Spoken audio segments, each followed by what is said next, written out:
Mandya guerrilla ಯುದ್ಧ ವಿಶೇಷ ಕಾರ್ಯಕ್ರಮಕ್ಕೆ ಸ್ವಾಗತ. ನಾನು ಅಮರ್ ಪ್ರಸಾದ್.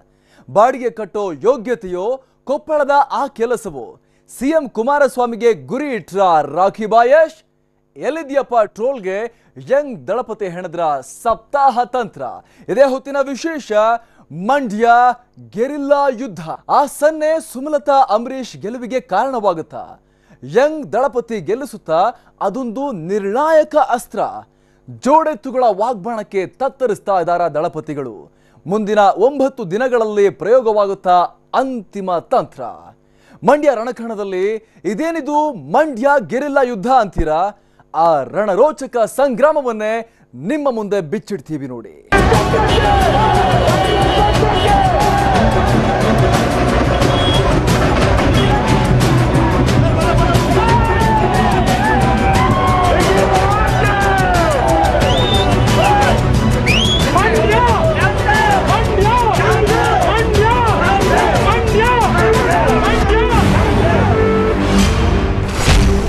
ಅಂಬರೀಷ್ ಅಣ್ಣನಿಗೆ ಒಬ್ಬರೇ ಹೆಂಡತಿ, ಸಿಎಂಗೆ ಗುರಿ ಇಟ್ರ ಯಶ್. ಅಂಬರೀಷ್ ಅಣ್ಣನ ಹೆಂಡತಿ ಯಾರು ಅಂತ ಮಂಡ್ಯ ಜನ ಗೊತ್ತಿಲ್ಲ ಅಂದ್ರೆ ನೋಡಿ, ಅದೇನು ಹೇಳಕ್ಕೆ, ಅಂಬರೀಷ್ ಅಣ್ಣಗೆ ಒಂದೇ ಹೆಂಡತಿ ಅಮ್ಮ ಇದ್ದಿದ್ದು. ಸೊ ಅವರು ಎಲ್ಲ ಇಡೀ ಕರ್ನಾಟಕಕ್ಕೆ ಆ ಥರದ್ದು ಯಾವುದೇ ಕನ್ಫ್ಯೂಷನ್ ಇಲ್ಲ, ತುಂಬ ಚೆನ್ನಾಗಿದೆ. ಎಲ್ಲಿದ್ದೀಯಪ್ಪಗೆ ಕೌಂಟರ್ ಕೊಡ್ತಾರ ನಿಖಿಲ್ ಕುಮಾರಸ್ವಾಮಿ. ಬಹಳಷ್ಟು ಜನ ವಿರೋಧ ಶಕ್ತಿಗಳು ಎಂಜಾಯ್ ಮಾಡಿದ್ರು. ಪಾಪ ಎಂಜಾಯ್ ಮಾಡಲಿ, ನಾನೇನಾರು ಖ್ಯಾತೆ ಎತ್ತಿದ್ದೀನ? ಯಾತಕ್ಕೋಸ್ಕರಪ್ಪ ನನ್ನ ಅಣಗಿಸ್ತಾ ಇದ್ದೀರಾ? ಅಯ್ಯೋ ನನ್ನ ಮನ್ಸಿಗೆ ಬೇಜಾರಾಗ್ತಾ ಇದೆ, ನೋವಾಗ್ತಾ ಇದೆ ಅಂತ ಒಂದಿನ ಹೇಳಿದ್ದೀನ? ಮಜಾ ಮಾಡಿ, ನಾನು ನಗ್ತೀನಿ ನಿಮ್ಮ ಜೊತೆ. ನಿಮ್ಗೆ ಅಷ್ಟು ಖುಷಿ ಆಗುತ್ತೆ, ನಾನು ನಗ್ತೀನಿ. 9 ದಿನಗಳಲ್ಲಿ ಮಂಡ್ಯ ಚಿತ್ರಣ ಬದಲಿಸುತ್ತಾ ದಳ ಸಪ್ತಾಸ್ತ್ರ. ಅವ್ರನ್ನೆಲ್ಲ ಹುಡುಕಿ ಅವ್ರನ್ನ ಕಾಂಟ್ಯಾಕ್ಟ್ ಮಾಡಿ ಏನಾದರೂ ನೀವು ನೆಗೆಟಿವ್ ಮಾತಾಡಿದ್ರೆ ನಾವು ನಿಮಗೆ ಒಂದು ದುಬೈ ಅಥವಾ ಸಿಂಗಾಪುರ್ ಟ್ರಿಪ್ಪು ಜೊತೆಗೆ ಒಂದು 10-15 ಲಕ್ಷ ಅಥವಾ ಒಂದು ಸೈಟ್ ಬೆಂಗಳೂರಲ್ಲಿ ಮಾಡಿಕೊಡ್ತೀವಿ. ಈ ಥರದ್ದೊಂದು ಆಮಿಷಗಳು ಕೊಟ್ಟು ಏನೋ ಒಂದು ಕ್ರಿಯೇಟ್ ಮಾಡೋಕ್ಕೆ ಅವರು ಇದೊಂದು ತುಂಬಾ ಒಂದು ಡರ್ಟಿ ವಾರ್ ಥರ ಮಾಡೋಕ್ಕೆ ಹೊರಟಿದ್ದಾರೆ ಅಂತ. ಯಶ್ ಹೋದ ಕಡೆ ಎಲ್ಲ ಜನರೇ ಆ ಸನ್ನೆ ಮಾಡ್ತಿರೋದು ಯಾಕೆ? ಅದೇ ಅದು ಎಲ್ಲಾದ್ರೂ ಒಂದು ಊರಿಗೆ ಹೋಗ್ತೀನಮ್ಮ ನಾನು. ಹಿಂಗೆ ಹೋದ ತಕ್ಷಣ ನಾನು ಇಲ್ಲೆಲ್ಲ ನೋಡಿದಾಗ ಹಿಂಗೆ ಅಂತಾರೆ. ಏನು ಹಿಂಗೆ ಫಸ್ಟ್ ದಿನ ಸೆಕೆಂಡ್ ಡೇ ಕನ್ಫ್ಯೂಷನ್ ಆಯ್ತು, ಯಾರಿದ್ದಾರೆ ಯಾರು ನಿಂತಿದ್ದಾರೆ ಅಂತ ಹಿಂಗೆ ತಿರುಗಿ ನೋಡ್ತಾ ಇದ್ದೆ. ಹಿಂಗೇನು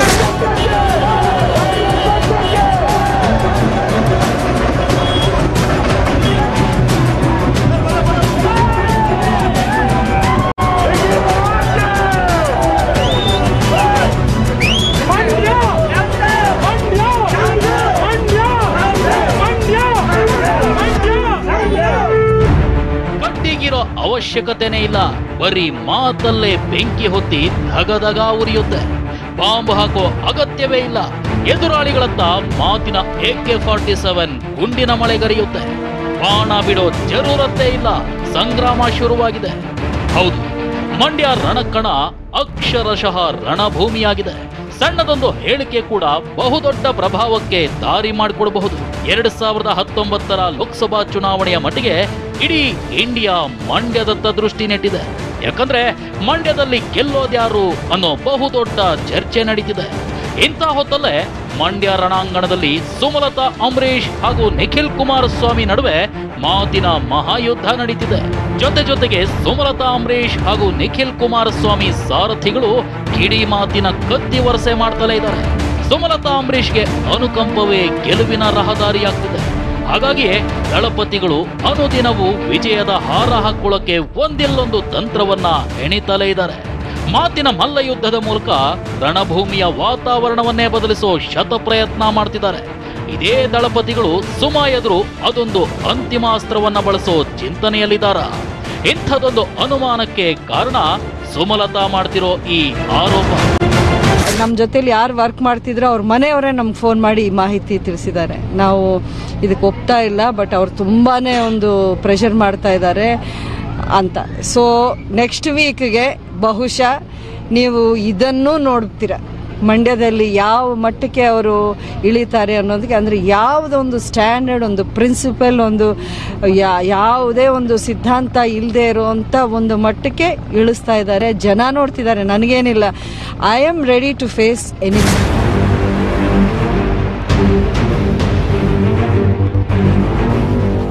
ಮುಂದಿನ ದಿನಗಳಲ್ಲಿ ನೀವು ಇದನ್ನೂ ನೋಡ್ತೀರಿ. ಅತ್ಯಂತ ಕೆಳಮಟ್ಟದ ರಾಜಕೀಯ ನಡೆಯುತ್ತೆ ಅಂತ ಹೇಳಿದ್ಯಾಕೆ? ಅಷ್ಟಕ್ಕೂ ಸುಮಲತಾ ಅನುಮಾನ ಏನು? ಸುಮಲತಾ ಹೇಳ್ತಿರೋ ಅಸಲಿ ವಿಚಾರ ಏನು? ದಳಪತಿಗಳು ಪ್ರಯೋಗಿಸ್ತಾರೆ ಅಂತ ಸುಮಲತಾ ಮಾಡ್ತಿರೋ ಆರೋಪ ಏನು? ಈ ಬಗ್ಗೆ ಖುದ್ದು ಸುಮಲತಾ ಬಿಚ್ಚಿಟ್ಟ ಭಯಾನಕ ಸತ್ಯ ಏನು ಅನ್ನೋದು ನಮ್ಮೆ ಕೇಳ್ಬಿಡಿ.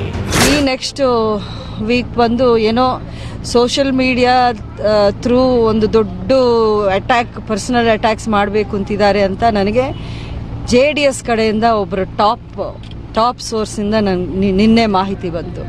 ಅಂದರೆ ಅದು ಯಾವ ರೀತಿ ಇರುತ್ತೆ ಅಂದರೆ ಅದು ತುಂಬಾ ವರ್ಸ್ಟಾಗಿ ಹೋಗೋಕ್ಕೆ ನಾವು ರೆಡಿ ಇದ್ವಿ. ಯಾವುದೇ ಒಂದು ವಿಡಿಯೋನಾದರೂ ಮಾರ್ಫ್ ಮಾಡ್ತೀವಿ, ಫೋಟೋನಾದರೂ ಮಾರ್ಫ್ ಮಾಡ್ತೀವಿ, ಯಾರ ಕೈಲಾದರೂ ಹೇಳಿಕೆಗಳನ್ನ ನಾವು ಹೇಳಿಸ್ತೀವಿ ಅನ್ನೋ ಒಂದು ಮಟ್ಟಕ್ಕೆ ಹೋಗಬೇಕು ಅಂತಿದ್ದಾರಂತೆ. ಇನ್ನೊಂದೇನು ಅಂದರೆ ನಮ್ಮ ಹತ್ರ ವರ್ಕ್ ಮಾಡ್ತಿದ್ದ ಒಬ್ಬ ಸ್ಟಾಫ್, ಮೊದಲು ಅಂಬರೀಷ್ ಅವರು ನಮ್ಮ ಜೊತೆಲಿ ವರ್ಕ್ ಮಾಡ್ತಿದ್ದ ಒಬ್ಬ ಸ್ಟಾಫ್ನ ಒಂದಿಬ್ಬರನ್ನ ಇವರು ಕಾಂಟ್ಯಾಕ್ಟ್ ಮಾಡ್ತಾರಂತೆ. ಕಾಂಟ್ಯಾಕ್ಟ್ ಮಾಡಿ ನಿಮಗೆ ದುಬೈ ಅಥವಾ ಸಿಂಗಪೂರ್ ನಾವು ಕಳಿಸ್ತೀವಿ, ಎಲ್ಲ ಖರ್ಚು ನಾವು ಮಾಡ್ತೀವಿ, ಜೊತೆಗೆ ಒಂದು 10 lakhs or 15 lakhs ಕೊಡ್ತೀವಿ, ನಿಮ್ಗೆ ಬೇಕಾದರೆ ಇಲ್ಲೊಂದು ಬೆಂಗಳೂರಲ್ಲಿ ಸೈಟ್ ಕೊಡಿಸ್ತೀವಿ, ಇದೆಲ್ಲ ಹೇಳಿ ನೀವು ಅವ್ರ ಬಗ್ಗೆ ತುಂಬ ನೆಗೆಟಿವ್ ಹೇಳಬೇಕು. ಅವ್ರ ಮನೇಲಿ ಈ ಥರ ನಡೀತಾ ಇತ್ತು, ಇದೆಲ್ಲ ನಡೀತು ಅಂತ ಒಂದು ವರ್ಷಾಗಿ ನೀವು ಹೇಳಬೇಕು, ಇದಕ್ಕೆ ನಾವು ಈ ಥರ ದುಡ್ಡು ಕೊಡ್ತೀವಿ ಅನ್ನೋ ಒಂದು ಮಾತನ್ನ ಹೇಳಿದಾರಂತೆ. ಅದಕ್ಕೆ ನಮ್ಮ ಜೊತೆಲಿ ಯಾರು ವರ್ಕ್ ಮಾಡ್ತಿದ್ರು ಅವ್ರ ಮನೆಯವರೇ ನಮ್ಗೆ ಫೋನ್ ಮಾಡಿ ಈ ಮಾಹಿತಿ ತಿಳಿಸಿದ್ದಾರೆ. ಮಂಡ್ಯ ರಣಾಂಗಣದಲ್ಲಿ ದಳಪತಿಗಳು ಗೆರಿಲ್ಲಾ ಯುದ್ಧ ಮಾಡ್ತಾರ. ಸೋಷಿಯಲ್ ಮೀಡಿಯಾ ಮೂಲಕ ಸುಮಲತಾ ಅಂಬರೀಷ್ ವಿರುದ್ಧ ಕೆಟ್ಟ ರೀತಿಯ ಪ್ರಚಾರ ಮಾಡ್ತಾರ. ಇಂಥದೊಂದು ಪ್ರಚಾರದ ಮೂಲಕ ನಿಖಿಲ್ ಕುಮಾರಸ್ವಾಮಿ ಗೆಲ್ಲಬಹುದಾ? ಅಷ್ಟಕ್ಕೂ ಏನಿದು ಮಂಡ್ಯ ಗೆರಿಲ್ಲಾ ಯುದ್ಧ ಅಂತೀರಾ? ಆ ರಣರೋಚಕ ರಹಸ್ಯವನ್ನ ತೋರಿಸ್ತೀವಿ. ಅದಕ್ಕೂ ಮಿಗಿಲಾಗಿ ಸುಮಲತಾ ಹೇಳಿದ ಆ ಟಾಪ್ ಸೋರ್ಸ್ ಯಾರು, ಅದ್ಯಾವ ವ್ಯಕ್ತಿಯನ್ನ ದಳಪತಿಗಳು ಬುಟ್ಟಿಗೆ ಹಾಕೊಂಡಿದ್ದಾರೆ, ಆ ವ್ಯಕ್ತಿ ಅಂಬರೀಷ್ ಕುಟುಂಬದ ಅದ್ಯಾವ ವಿಷಯದ ಬಗ್ಗೆ ಮಾತಾಡುವಂತೆ ದಳಪತಿಗಳು ಪುಸಲಾಯಿಸ್ತಿದ್ದಾರೆ. ಏನಿದು ಸುಮಲತಾ ಆರೋಪ ಅಂತೀರಾ? ಇದೆಲ್ಲಕ್ಕೂ ಉತ್ತರ ಹೇಳಬಲ್ಲ ವಿಚಾರವೇ ಮಂಡ್ಯ ಗೆರಿಲ್ಲಾ ಯುದ್ಧ. ಆ ರಣರೋಚಕ ಸಂಗತಿಯನ್ನ ತೋರಿಸ್ತೀವಿ. ಅದಕ್ಕೂ ಮುನ್ನ ಸಿಎಂಗೆ ಗುರಿ ಇಟ್ಟ ಗುರಿಕಾರನನ್ನ ತೋರಿಸ್ತೀವಿ ನೋಡಿ.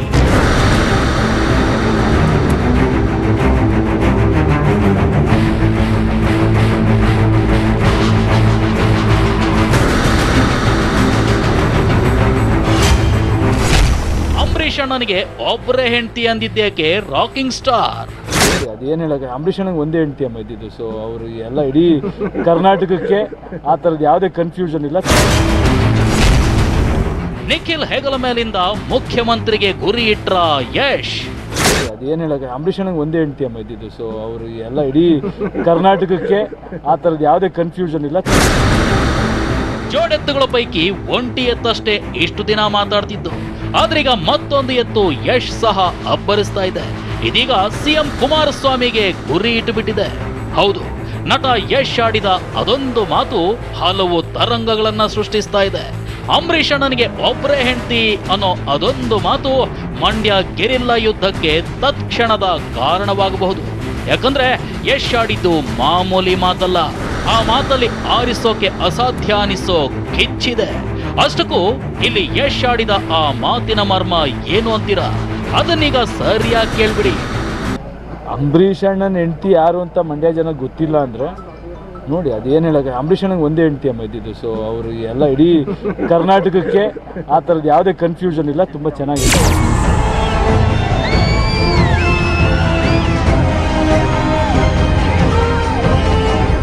ಸುಮಲತಾ ಎದುರು 4-5 ಸುಮಲತಾ ಹೆಸರಿನ ಮಹಿಳೆಯರನ್ನ ಕಣಕ್ಕಿಳಿಸಿದ್ದಾರೆ. ಈ ಬಗ್ಗೆ ನಿಮ್ಮ ಅಭಿಪ್ರಾಯ ಏನು ಅನ್ನೋ ಪ್ರಶ್ನೆಗೆ ನಟ ಯಶ್ ಉತ್ತರಿಸಿದ್ರು. ಇದೇ ವೇಳೆಯೇ ಎಷ್ಟೇ ಸುಮಲತಾಗಳು ನಿಂತರೂ ಅಂಬಿ ಪತ್ನಿ ಒಬ್ರೆ, ಅವರೇ ಸುಮಲತಾ ಅಂಬರೀಷ್ ಅನ್ನೋದು ಇಡೀ ನಾಡಿಗೆ ಗೊತ್ತು, ಯಾರಿಗೂ ಕನ್ಫ್ಯೂಷನ್ ಆಗೋದಿಲ್ಲ ಅನ್ನೋ ಮಾತಾಡಿದ್ರು. ಇಂಥದ್ದೊಂದು ಪರೋಕ್ಷ ಹೇಳಿಕೆಯ ಹಿಂದೆ ಬೇರೆಯದ್ದೇ ಟೀಕೆಯನ್ನ ಯಶ್ ಮಾಡಿದ್ರ ಅನ್ಸುತ್ತೆ.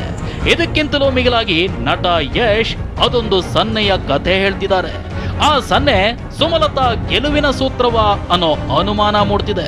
ಅಷ್ಟಕ್ಕೂ ಏನದು ಸುಮಲತಾ ಗೆಲುವಿನ ಸನ್ನೆ ಸೂತ್ರ ಅಂತೀರಾ? ಆ ಬಗ್ಗೆ ಖುದ್ದು ಯಶ್ ಹೇಳೋದೇನು ಅನ್ನೋದನ್ನ ಒಮ್ಮೆ ಕೇಳ್ಬಿಡಿ. ಅದೆಲ್ಲಾದ್ರೂ ಒಂದು ಊರಿಗೆ ಹೋಗ್ತೀನಮ್ಮ ನಾನು, ಹಿಂಗೆ ಹೋದ ತಕ್ಷಣ ನಾನು ಇಲ್ಲೆಲ್ಲ ನೋಡಿದಾಗ ಹಿಂಗೆ ಅಂತಾರೆ. ಏನು ಹಿಂಗೆ ಫಸ್ಟ್ ದಿನ ಸೆಕೆಂಡ್ ಡೇ ಕನ್ಫ್ಯೂಷನ್ ಆಯ್ತು, ಯಾರಿದ್ದಾರೆ ಯಾರು ನಿಂತಿದ್ದಾರೆ ಅಂತ ಹಿಂಗೆ ತಿರುಗಿ ನೋಡ್ತಾ ಇದ್ದೆ. ಹಿಂಗೆ ಅಂದ್ರೆ ಏನೋ ಒಂದು ಬೋರ್ಡ್ ಇರುತ್ತೆ.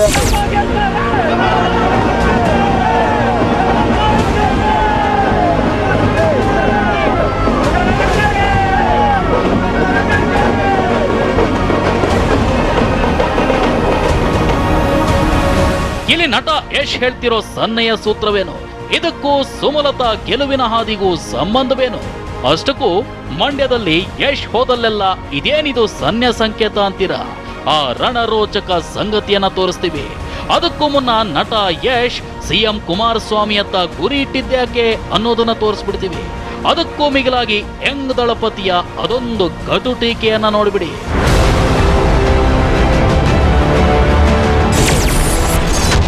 ಯಶ್ಗೆ ಬಾಡಿಗೆಯ ಟಾಂಗ್ ಕೊಟ್ರು ನಿಖಿಲ್ ಕುಮಾರಸ್ವಾಮಿ. ಬಾಡಿಗೆ ಕಟ್ಟಿದ ಇವ್ರುಗಳೆಲ್ಲ ಮಾತಾಡ್ತಾರೆ ಇವತ್ತು. ಮಾತಾಡ್ಲಿ ಎಲ್ಲಿವರೆಗೂ ಮಾತಾಡ್ತಾರೆ? ತಮ್ಮಂತ ತಂದೆ ತಾಯಿನ ಒಂದು ಆಶೀರ್ವಾದ ಇದೆ. ನಿಮ್ಮ ಹೃದಯದಲ್ಲಿ ಇವತ್ತು ಕುಮಾರಣ್ಣನಿಗೆ, ದೇವೇಗೌಡರಿಗೆ ಜೆಡಿಎಸ್ ಪಕ್ಷದ ಸ್ಥಾನ ಕೊಟ್ಟಿದ್ದೀರಿ, ನನಗೂ ಕೂಡ ಸ್ಥಾನ ಕೊಡ್ತೀನಿ ಅಂತ ನಂಬಿ ಇವತ್ತು ನೀವು ಬಂದಿದ್ದೇನೆ.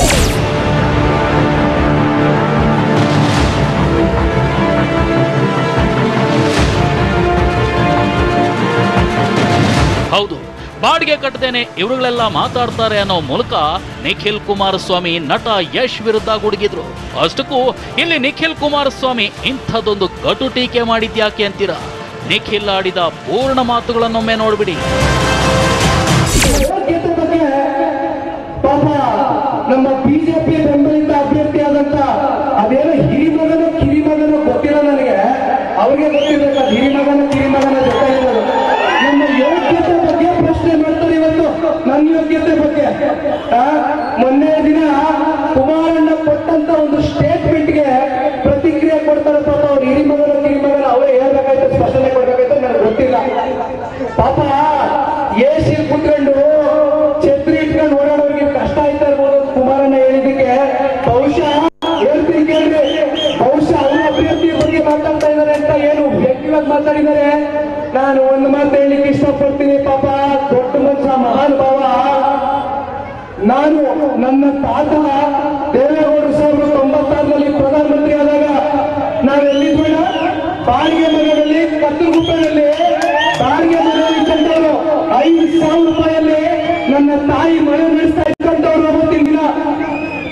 ಇವತ್ತು ಬಾಡಿಗೆ ಕಟ್ಟಿದ ಇವ್ರುಗಳೆಲ್ಲ ಮಾತಾಡ್ತಾರೆ ಇವತ್ತು.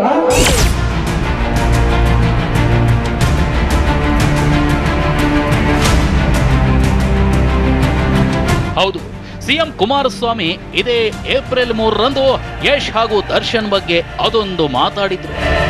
ಮಾಡಲಿ ಬನ್ನಿ, ಭಾಳ ಕಷ್ಟಪಡಲಿ. ಸ್ವಲ್ಪ ದಿನ ಛತ್ರಿ ಹಿಡ್ಕೊಂಡು ಸಿನಿಮಾ ಶೂಟಿಂಗಲ್ಲಿ ಇರೋರು ಈ ಅಟ್ಲೀಸ್ಟ್ ಛತ್ರಿ ಬಿಟ್ಟು ಬಿಸಿಲಿಗೆ ಬಂದವ್ರೆ.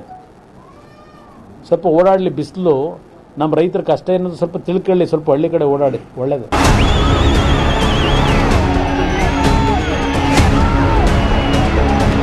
ಇದೇ ಮಾತಿಗೆ ನಟ ಯಶ್ ಹಾಗೂ ದರ್ಶನ್ ಸರಿಯಾಗಿ ಟಾಂಗ್ ನೀಡಿದ್ರು. ಇದೇ ಮಾತಿನ ಮಲ್ಲ ಯುದ್ಧವೇ ಇದೀಗ ಸುಮಲತಾ ವಿರುದ್ಧ ಗೆರಿಲ್ಲಾ ಯುದ್ಧಕ್ಕೆ ಅನುವು ಮಾಡಿಕೊಡ್ತಾ. ಅಷ್ಟಕ್ಕೂ ಇದೇನಿದು ಗೆರಿಲ್ಲಾ ಯುದ್ಧ ಅಂತೀರಾ? ಈ ಬಗ್ಗೆ ನಿಖಿಲ್ ಪರೋಕ್ಷವಾಗಿ ಹೇಳಿದ್ದು ರಣರೋಚಕ ಸಂಗತಿ.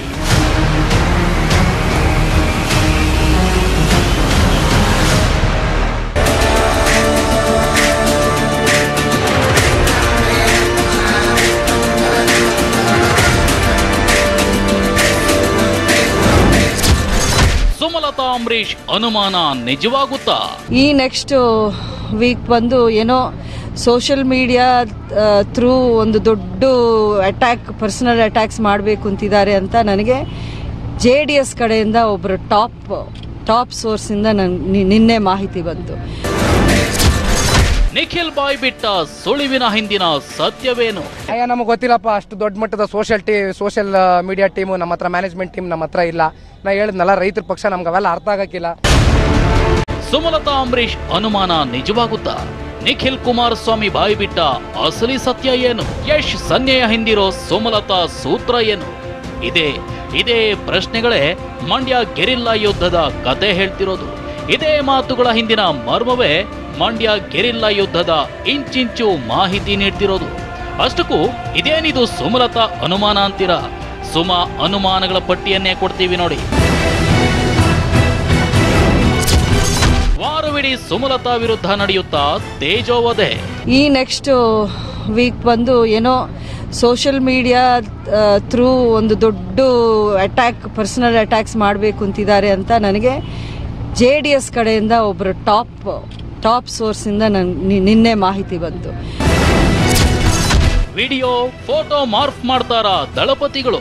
ಅಂದರೆ ಅದು ಯಾವ ರೀತಿ ಇರುತ್ತೆ ಅಂದರೆ ಅದು ತುಂಬಾ ವರ್ಸ್ಟಾಗಿ ಹೋಗೋಕ್ಕೆ ನಾವು ರೆಡಿ ಇದ್ವಿ. ಯಾವುದೇ ಒಂದು ವಿಡಿಯೋನಾದರೂ ಮಾರ್ಫ್ ಮಾಡ್ತೀವಿ, ಫೋಟೋನಾದರೂ ಮಾರ್ಫ್ ಮಾಡ್ತೀವಿ, ಯಾರ ಕೈಲಾದರೂ ಹೇಳಿಕೆಗಳನ್ನ ನಾವು ಹೇಳಿಸ್ತೀವಿ ಅನ್ನೋ ಒಂದು ಮಟ್ಟಕ್ಕೆ ಹೋಗಬೇಕು ಅಂತಿದ್ದಾರಂತೆ. ಟ್ರಿಪ್ಪು ಸೈಟ್ ಆಫರ್ ಕೊಟ್ಟು ಸುಳ್ಳು ಆರೋಪ ಮಾಡಿಸ್ತಾರ. ಇನ್ನೊಂದೇನು ಅಂದರೆ ನಮ್ಮ ಹತ್ರ ವರ್ಕ್ ಮಾಡ್ತಿದ್ದ ಒಬ್ಬ ಸ್ಟಾಫ್, ಮೊದಲು ಅಂಬರೀಷ್ ಅವರು ನಮ್ಮ ಜೊತೆಲಿ ವರ್ಕ್ ಮಾಡ್ತಿದ್ದ ಒಬ್ಬ ಸ್ಟಾಫ್ನ ಒಂದಿಬ್ಬರನ್ನ ಇವರು ಕಾಂಟ್ಯಾಕ್ಟ್ ಮಾಡ್ತಾರಂತೆ. ಕಾಂಟ್ಯಾಕ್ಟ್ ಮಾಡಿ ನಿಮಗೆ ದುಬೈ ಅಥವಾ ಸಿಂಗಪೂರ್ ನಾವು ಕಳಿಸ್ತೀವಿ, ಎಲ್ಲ ಖರ್ಚು ನಾವು ಮಾಡ್ತೀವಿ, ಜೊತೆಗೆ ಒಂದು 10 lakhs or 15 lakhs ಕೊಡ್ತೀವಿ, ನಿಮ್ಗೆ ಬೇಕಾದರೆ ಇಲ್ಲೊಂದು ಬೆಂಗಳೂರಲ್ಲಿ ಸೈಟ್ ಕೊಡಿಸ್ತೀವಿ, ಇದೆಲ್ಲ ಹೇಳಿ ನೀವು ಅವ್ರ ಬಗ್ಗೆ ತುಂಬ ನೆಗೆಟಿವ್ ಹೇಳಬೇಕು. ಅವ್ರ ಮನೇಲಿ ಈ ಥರ ನಡೀತಾ ಇತ್ತು, ಇದೆಲ್ಲ ನಡೀತು ಅಂತ ಒಂದು ವರ್ಷಾಗಿ ನೀವು ಹೇಳಬೇಕು, ಇದಕ್ಕೆ ನಾವು ಈ ಥರ ದುಡ್ಡು ಕೊಡ್ತೀವಿ ಅನ್ನೋ ಒಂದು ಮಾತನ್ನ ಹೇಳಿದಾರಂತೆ. ಸುಮಲತಾ ವಿರುದ್ಧ ದಳಪತಿಗಳು ಸೋಷಿಯಲ್ ಮೀಡಿಯಾ ಮೂಲಕ ವೈಯಕ್ತಿಕ ದಾಳಿ ನಡೆಸೋ ಹುನ್ನಾರ ನಡೆಸ್ತಿದ್ದಾರೆ ಅನ್ನೋದು ಸುಮಲತಾ ವಾದ. ಅಷ್ಟಕ್ಕೂ ಸುಮಲತಾ ವಿರುದ್ಧ ದಳಪತಿಗಳು ಮಾಡಿಸಬಹುದು ಎನ್ನಲಾಗ್ತಿರೋ ಈ ಗೆರಿಲ್ಲಾ ಯುದ್ಧಕ್ಕೆ ಕಾರಣ ಏನ್ ಗೊತ್ತಾ? ಅದುವೇ ನಿಖಿಲ್ ಎಲ್ಲಿದ್ದೀಯಪ್ಪ ಟ್ರೋಲ್ ಆಗಿರಬಹುದಾ? ಇಂಥದ್ದೊಂದು ಅನುಮಾನ ಮೂಡೋದಕ್ಕೆ ಕಾರಣವಾಗಿದೆ JDS ಅಭ್ಯರ್ಥಿ ನಿಖಿಲ್ ಬಾಯ್ಬಿಟ್ಟ ಈ ಸುಳಿವು.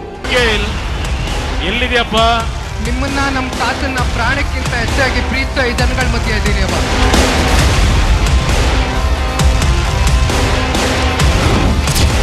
ಎಲ್ಲಿದ್ದೀಯಪ್ಪ ನಿಖಿಲ್ಗೆ ನಾನೇನಾದ್ರೂ ಖ್ಯಾತೆ ಮಾಡಿದ್ನಾ? ಸಾಮಾಜಿಕ ಜಾಲತಾಣನ ಯಾವ ರೀತಿ ಮಿಸ್ಯೂಸ್ ಮಾಡ್ಕೊಂಡಂಥದ್ದನ್ನ ನೀವೆಲ್ಲರೂ ಗಮನಿಸಿದ್ದೀರಿ. ನಿಖಿಲ್ ಎಲ್ಲಿದೆಯಪ್ಪ ಬಹಳ ಹಾಸ್ಯಾಸ್ಪದವಾಗಿ ಎಂಜಾಯ್ ಮಾಡಿದ್ರು ಪಾಪ. ಬಹಳಷ್ಟು ಜನ ವಿರೋಧ ಶಕ್ತಿಗಳು ಎಂಜಾಯ್ ಮಾಡಿದ್ರು ಪಾಪ. ಎಂಜಾಯ್ ಮಾಡಲಿ, ನಾನೇನಾರು ಖ್ಯಾತೆ ಎತ್ತಿದ್ದೀನಾ? ಯಾತಕ್ಕೋಸ್ಕರಪ್ಪ ನನ್ನ ಅಣಗಿಸ್ತಾ ಇದ್ದೀರಾ? ಅಯ್ಯೋ ನನ್ನ ಮನ್ಸಿಗೆ ಬೇಜಾರಾಗ್ತಾ ಇದೆ, ನೋವಾಗ್ತಾ ಇದೆ ಅಂತ ಒಂದಿನ ಹೇಳಿದ್ದೀನಾ? ಮಜಾ ಮಾಡಿ, ನಾನು ನಗ್ತೀನಿ ನಿಮ್ಮ ಜೊತೆ. ನಿಮ್ಗೆ ಅಷ್ಟು ಖುಷಿ ಆಗುತ್ತೆ, ನಾನು ನಗ್ತೀನಿ. ಎಂಜಾಯ್ ಮಾಡಿ. ಅಷ್ಟು ದೊಡ್ಡ ಮಟ್ಟದ ಸೋಷಿಯಲ್ ಟೀಮ್ ನಮಗಿಲ್ಲ. ಅಯ್ಯ ನಮಗೆ ಗೊತ್ತಿಲ್ಲಪ್ಪ, ಅಷ್ಟು ದೊಡ್ಡ ಮಟ್ಟದ ಸೋಷಿಯಲ್ ಮೀಡಿಯಾ ಟೀಮು ನಮ್ಮ ಹತ್ರ, ಮ್ಯಾನೇಜ್ಮೆಂಟ್ ಟೀಮ್ ನಮ್ಮ ಹತ್ರ ಇಲ್ಲ. ನಾ ಹೇಳಿದ್ನಲ್ಲ, ರೈತರ ಪಕ್ಷ ನಮ್ಗೆ ಅವೆಲ್ಲ ಅರ್ಥ ಆಗೋಕ್ಕಿಲ್ಲ. ನಮ್ಗೆ ಅರ್ಥ ಆಗೋದು ಒಂದೇ, ಕಳೆದ 30 ದಿನದಿಂದನೂ ನಾನು ಹಲವಾರು ತಾಲೂಕುಗಳಿಗೆ, ಗ್ರಾಮಗಳಿಗೆ ಭೇಟಿ ಕೊಡ್ತಾ ಇದ್ದೀನಿ, ಅವರ ಸಮಸ್ಯೆಗಳನ್ನ ಅರ್ಥ ಮಾಡ್ಕೊತಾ ಇದ್ದೀನಿ, ಹೊರತು ಇಂಥ ವಿಷಯಗಳು ನನಗೆ ಅರ್ಥ ಆಗಲ್ಲ. ನಿಖಿಲ್ ಕಟ್ಟ ಕಡೆದಾಗ ಹೇಳಿದ ವ್ಯಂಗ್ಯದ ಮಾತುಗಳ ಹಿಂದೆ ಬೇರೆಯದ್ದೇ ಲೆಕ್ಕಾಚಾರವಿದೆಯಾ ಅನ್ಸುತ್ತೆ. ಎಲ್ಲಿದ್ದೀಯಪ್ಪ ನಿಖಿಲ್ ಅನ್ನೋ ಟ್ರೋಲ್ಗೆ ಪ್ರತ್ಯುತ್ತರವಾಗಿ ಯಂಗ್ ದಳಪತಿ ಮತ್ತೊಂದು ಅಸ್ತ್ರ ಪ್ರಯೋಗಿಸಬಹುದು ಎನ್ನಲಾಗ್ತಿದೆ. ಅಷ್ಟಕ್ಕೂ ಇಲ್ಲಿ ಸುಮಲತಾ ಅನುಮಾನಕ್ಕೂ ನಿಖಿಲ್ ಸುಳಿವಿಗೂ ಒಂದಷ್ಟು ಸಾಮ್ಯತೆಯಂತೂ ಕಾಣ್ತಿದೆ. ಯಶ್ ಕೈ ಸನ್ನೆಯ ಹಿಂದಿರೋದು ಸುಮಾ ಜಯದ ಸೂತ್ರವೇ. ಅದೇ ಎಲ್ಲಾದ್ರೂ ಒಂದು ಊರಿಗೆ ಹೋಗ್ತೀನಮ್ಮ ನಾನು, ಹಿಂಗೆ ಹೋದ ತಕ್ಷಣ ನಾನು ಇಲ್ಲೆಲ್ಲ ನೋಡಿದಾಗ ಹಿಂಗೆ ಅಂತಾರೆ. ಏನು ಹಿಂಗೆ ಫಸ್ಟ್ ದಿನ ಸೆಕೆಂಡ್ ಡೇ ಕನ್ಫ್ಯೂಷನ್ ಆಯ್ತು, ಯಾರಿದ್ದಾರೆ ಯಾರು ನಿಂತಿದ್ದಾರೆ ಅಂತ ಹಿಂಗೆ ತಿರುಗಿ ನೋಡ್ತಾ ಇದ್ದೆ. ಹಿಂಗೆ ಅಲ್ಲಿ ಏನೋ ಒಂದು ಬೋರ್ಡ್ ಇರುತ್ತೆ, ಅಲ್ಲಿ ಏನೋ ಒಂದು ಸ್ಕೂಲ್ ತೋರಿಸ್ತಾರೆ, ಅದೇನೋ ಒಂದು ಕಾಂಪೌಂಡ್ ತೋರಿಸ್ತಾರೆ, ದೇವಸ್ಥಾನ ತೋರಿಸ್ತಾರೆ, ಚೌಲ್ಟ್ರಿ ತೋರಿಸ್ತಾರೆ. ಆಮೇಲೆ ಅರ್ಥ ಆಯ್ತು ನನಗೆ ಅದು ಅಂಬರೀಷ್ ಅಣ್ಣನ ಕೊಡುಗೆ ಅಂತ. ಸೊ ಈಗ ಯಾವ್ದಾರು ಹಳ್ಳಿಗೆ ಹೋದ ತಕ್ಷಣ ಹಿಂಗೆ ಅಂದ ತಕ್ಷಣ ನನಗೆ ಅರ್ಥ ಆಗ್ಬಿಡುತ್ತೆ, ಬಿಡ್ರಪ್ಪ ಅದೇನು ಕೊಡುಗೆ ಅಂತ ಕೇಳಿದವ್ರಿಗೆ ತೋರಿಸ್ತಾ ಇರೋದು ನೀವು. ಸೊ ಅರ್ಥ ಆಗುತ್ತೆ ಬಿಡಿ, ತಲೆ ಕೆಡಿಸ್ಕೊಬಿಡಿ. ಕೇಳಿಸ್ಕೊಂಡ್ರ? ಮಂಡ್ಯಕ್ಕೆ ಅಂಬರೀಷ್ ಕೊಡುಗೆ ಏನು ಅಂತ ಕೇಳೋ ಮಂದಿಗೆ ಜನರೇ ಉತ್ತರ ನೀಡ್ತಿದಾರಂತೆ. ಇದುವೇ ಅಂಬಿ ಕೊಡುಗೆ ಅನ್ನೋದನ್ನ ಮತದಾರರೇ ಕೈ ಸನ್ನೆಯ ಮೂಲಕ ಹೇಳ್ತಿದ್ದಾರೆ. ಇದನ್ನೇ ಯಶ್ ಸನ್ನೆಯ ಮೂಲಕ ಹೇಳ್ತಿರೋದು. ಇದೇ ಸನ್ನೆಯೇ ಸುಮಲತಾ ಅಂಬರೀಷ್ ಗೆಲುವಿಗೆ ವರವಾಗಬಹುದು ಅನ್ನೋದು ಯಶ್ ಅಭಿಪ್ರಾಯ. ಸುಮಲತಾ ಅಂಬರೀಷ್ ಅಂತೂ ನಿಖಿಲ್ ಕುಮಾರಸ್ವಾಮಿ ವಿರುದ್ಧ ಎಲ್ಲಾ ರೀತಿಯಲ್ಲೂ ಸವಾಲೆಸೆದಿದ್ದಾರೆ. ಯಶ್ ದರ್ಶನ್ ರನ್ನ ಟೀಕಿಸೋ ಬದಲು ನನ್ನನ್ನ ಟೀಕಿಸಲಿ, ಇಲ್ಲಾಂದ್ರೆ ಅಮೆರಿಕ ಸ್ಟೈಲ್ ನಲ್ಲಿ 1-to-1 ಚರ್ಚೆ ನಡೀಲಿ, ನಾನ್ ರೆಡಿ ಅಂತಲೂ ಸುಮಲತಾ ಸವಾಲು ಎಸೆದಿದ್ದಾರೆ. ಇದೇ ಸವಾಲನ್ನ ನಿಖಿಲ್ ಕೂಡ ಸ್ವೀಕರಿಸಿದ್ದಾರೆ. ಅಲ್ಲ, ನಿಖಿಲ್ ಅವ್ರಿಗೆ ಯಾವುದೊಂದು ಅಧಿಕಾರನೂ ಇಲ್ಲ ಆ ಥರ ಮಾತಾಡೋಕ್ಕೆ. ಯಾಕೆಂದರೆ ನಾನು ಕ್ಯಾಂಡಿಡೇಟು, ಬೇಕಾದರೆ ನನ್ನನ್ನು ಫೇಸ್ ಮಾಡಲಿ, ನನ್ನನ್ನು ಟಾರ್ಗೆಟ್ ಮಾಡಲಿ. ಈಗ ನಾನು ಒಂದು ಸವಾಲು ಹಾಕ್ತೀನಿ, ಅದು ನೀವು ಯಾರು ಯಾವ ವೇದಿಕೆಯಲ್ಲಾಗಲಿ ಯಾವ ಟಿವಿ ಚಾನಲ್ ಆಗಲಿ ಇರಲಿ, ನಾನು I am ready to face it. ಈಗ US ಪ್ರೆಸಿಡೆಂಟಲ್ಲಿ ಕ್ಯಾಂಡಿಡೇಟ್ಸ್ ಇಬ್ಬರನ್ನೂ ಕರೀತಾರೆ ಒಂದು ಡಿಬೇಟ್ಗೆ, ಎಲ್ಲ ಟಾಪಿಕ್ಸ್ನು ತಗೊಳ್ಳಿ, ನಾನು ಬರ್ತೀನಿ, ನಿಖಿಲ್ ಅವರು ಬರಲಿ, ಬಂದು ನೀವು ಇಂಡಿಯಾದಲ್ಲಿ ಮಂಡ್ಯದಲ್ಲಿ ಏನೇನು ಟಾಪಿಕ್ಸ್ ಇದೆ, ಏನೇನು ಸಮಸ್ಯೆಗಳಿದೆ, ಏನು ಇಶ್ಯೂಸ್ ಇದೆ, ಅದಕ್ಕೆ ಏನು ಮಾಡಬೇಕು ಅಂತ ನಾನಿದ್ದೀನಿ. ಹಿಂದೆ ಅಂಬರೀಷ್ ಏನು ಮಾಡಿದ್ದಾರೆ, ಇದು ಎಲ್ಲ ವಿಷಯನೂ ನಾನು ಮಾತಾಡೋಕ್ಕೆ ತಯಾರಿದ್ದೀನಿ. ಅವ್ರು ರೆಡಿ ಇದ್ದಾರಾ ಕೇಳಿ. ಬರ್ತೀನಿ.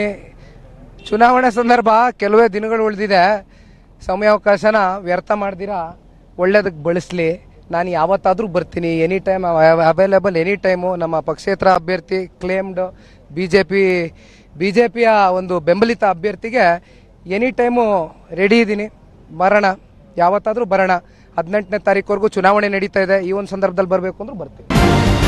ಸುಮಲತಾ ಸವಾಲು ಸ್ವೀಕರಿಸಿರೋ ನಿಖಿಲ್ ಸಹ ತಾನು ಎಲ್ಲಿ ಬೇಕಾದರೂ ಚರ್ಚೆಗೆ ಬರ್ತೀನಿ ಅನ್ನೋ ಮಾತಾಡಿದ್ದಾರೆ. ಸುಮಲತಾ ನಿಖಿಲ್ ಯುದ್ಧದ ಮಧ್ಯೆ ಕುಮಾರಸ್ವಾಮಿ ವರ್ಸಸ್ ಯಶ್ ಹಾಗೂ ದರ್ಶನ್ ಅನ್ನೋ ಫೈಟ್ ನಡೀತಿದೆ. ಮಂಡ್ಯ ಗೆರಿಲ್ಲಾ ಯುದ್ಧ ಮುಂದಿನ ದಿನಗಳಲ್ಲಿ ಮಂಡ್ಯದಲ್ಲಿ ಏನು ಬೇಕಾದರೂ ಆಗಬಹುದು ಅನ್ನೋದನ್ನ ಸಾರಿ ಹೇಳ್ತಿದೆ.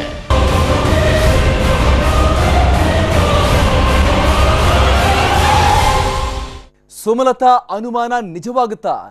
ನಿಖಿಲ್ ನೀಡ್ತಿರುವ ಸುಳಿವು ಅದನ್ನೇ ಹೇಳ್ತಾ ಇದೆಯಾ? ಮಂಡ್ಯ ರಣಕಣದಲ್ಲಿ ಗೆಲುವಿನ ನಗಾರಿ ಬಾರಿಸೋಕೆ ಅಂತಿಮ ಹಂತದಲ್ಲಿ ಏನ್ ಬೇಕಾದರೂ ನಡೀಬಹುದು. ಇದು ಈ ಹೊತ್ತಿನ ವಿಶೇಷ. ನಿರಂತರ ಸುದ್ದಿಗಾಗಿ ನೋಡ್ತಾ ಇರಿ TV9.